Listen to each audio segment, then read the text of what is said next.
अयोध्या, काशी, मथुरा के बाद अब बारी है यूपी के संबल की।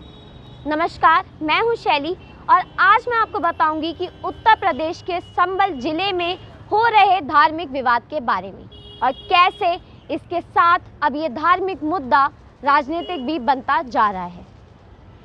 अयोध्या राम मंदिर से शुरू हुआ ये धार्मिक मुद्दा अब यूपी के संबल तक आ पहुंचा है और वहां के जामा मस्जिद का विवाद पूरे देश में गूंज रहा है।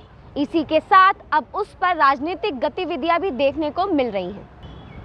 तो सबसे पहले मैं आपको बताऊंगी कि संबल के जामा मस्जिद का विवाद असल में है क्या।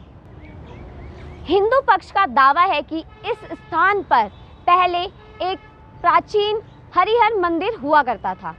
इसका पुख्ता सबूत और नक्शे भी उनके पास मौजूद हैं, जिसके आधार पर उन्होंने 19 नवंबर को यूपी के लोकल कोर्ट में याचिका दर्ज करी थी। याचिका दर्ज होने के 2 घंटे बाद कोर्ट के आदेश के अनुसार पहला सर्वे हुआ था और दूसरा सर्वे 24 नवंबर को हुआ। दूसरे सर्वे के दौरान वहां के स्थानीय मुसलमानों और पुलिस कर्मियों के बीच मुठभेड़ हुई। मुठभेड़ में 5 युवकों की मौत हुई और 40 से ज़्यादा पुलिसकर्मी घायल बताए जा रहे हैं। अब इस पुलिसकर्मियों ने जो बयान दिए हैं, चलिए उन्हें सुनते हैं। उन सब लोगों को हम आइडेंटिफाई कर रहे हैं। हम लोग इंश्योर करेंगे कि उन सब लोग जो उन्होंने इस कुत्सित प्रयास को किया है, अराजकता फैलाने का प्रयास किया है, पुलिस वालों पे पत्थरबाजी एवं फायरिंग की है, उन सब लोगों को हिरासत में लिया जाएगा, गिरफ्तार किया जाएगा। उन सब लोगों के ऊपर एनएसए की कार्रवाई भी की जाएगी। सर, कितनी गाड़ियों को सर अभी आपके हवाले? आपके सामने देख सकते हैं आप, ये सब गाड़ियां हैं जो पुलिस के सब इंस्पेक्टर वगैरह लोग जो ड्यूटी करने आए थे, उन्होंने जामा मस्जिद के परिसर के पास में रोकी थी। उन्होंने उन सब गाड़ियों को जलाया है, लेकिन यहाँ से मात्र 10 मीटर दूर इन्होंने अपने मोहल्ले की किसी भी गाड़ी को ना पत्थर मारे हैं ना इन्होंने आग लगाया है। डेडिकेटेड तरीके से, टारगेट तरीके से पुलिस को टारगेट करने का प्रयास किया है और इन सब लोगों को ढंग से तरीके से इनके खिलाफ कार्रवाई की जाएगी और इनके ऊपर एनएसए की कार्रवाई है वो भी अमल में आएगी। पुलिसकर्मी सर कुछ पुलिसकर्मी घायल है। मेरे खुद के गनर को यहाँ पीठ में चोट लगी है, मेरे खुद के पाँव में चोट लगी है और कई सारे लोगों के ऊपर जो है इन्होंने इस तरीके का पत्थरबाजी की है और आपस में भी इन लोगों ने इनके ऊपर वहाँ से काफ़ी सारी घटनाएं हैं संज्ञान में आ रही है। सारे सीसीटीवी गलियों में जितने सीसीटीवी हैं। अब इस पर कुछ राजनीतिक दलों के नेता अपना सियासी दांव खेल रहे हैं। अब बात सियासी दांव की हो रही है तो सबसे पहला नाम आता है समाजवादी पार्टी के अखिलेश यादव का। तो चलिए मैं सबसे पहले आपको उनका बयान सुनाती हूँ। दुखद है जो घटना हुई है।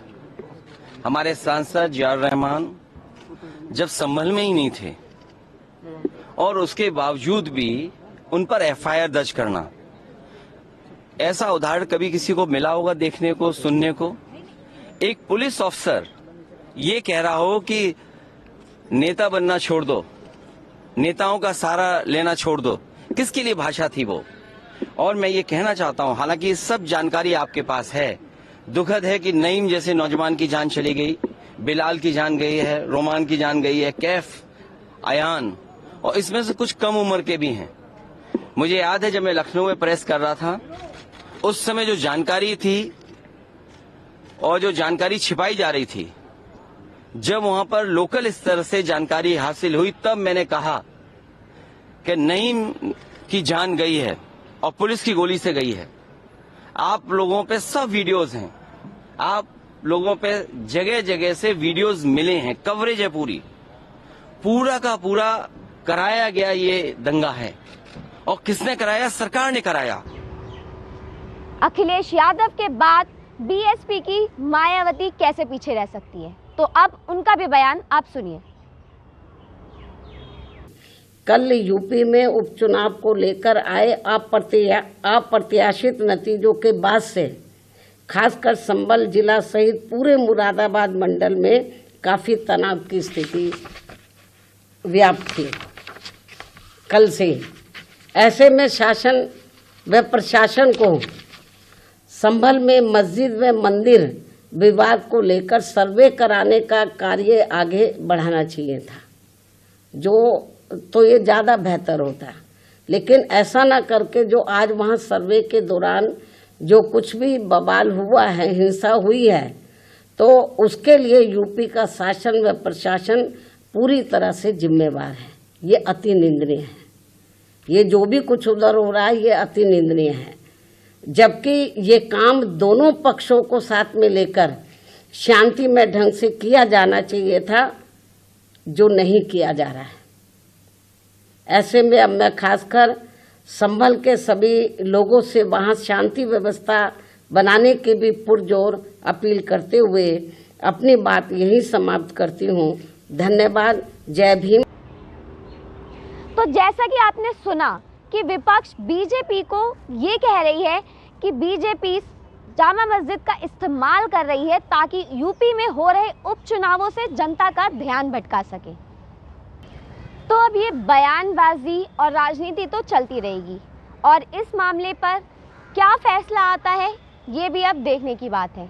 लेकिन अब मेरा सवाल है आपसे, जी हाँ जनता, आपसे मेरा ये सवाल है कि इस मामले पर जो राजनीति हो रही है क्या वो ठीक है? क्या आप उससे सहमत हैं? और जनता क्या चाहती है? संभल की ज़मीन पर मंदिर बने, मस्जिद बने या कुछ और? आप मुझे कमेंट करके ज़रूर बताइए और जुड़े रहिए हमारे साथ।